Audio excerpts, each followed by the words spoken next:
But I'd also like to share the story of the St. Helena Unified School District, led by Dr. Mary Lou Wilson. When she came back in the fall, she started off with simultaneous instruction, like many people did, brought in cameras. So teachers were teaching to the students in front of them, as well as teaching to the students at home. Dr. Wilson has had a practice of doing voluntary feedback meetings at all of her schools. She has 4 schools, 1,200 kids. And so she went around after a couple of weeks and talked to each of the schools about what was going well and what doesn't.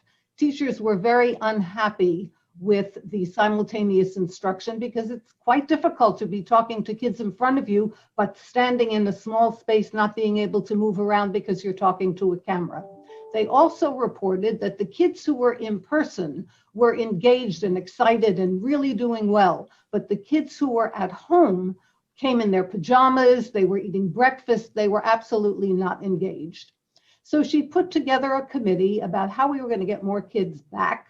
And they developed a policy that said if a student was at home because of a medical reason, or in Napa County, we had to consider they had lost their home due to a fire, which we did have again this fall, then they could continue the simultaneous Zooming in. But for everyone else, they either were going to come back to school or they could use an online system. So for the TK through grade 8, it was fuel education, and for the high school, it was independent study with Apex credit recovery.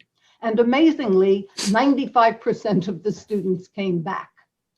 And she said, there were some people who criticized that and they said that's not the right thing to do. But she said, if you know who you are and you believe strongly that kids are better off in school, then you need to do everything you can to get them back. And of course, she reports to the community. She does a video every week.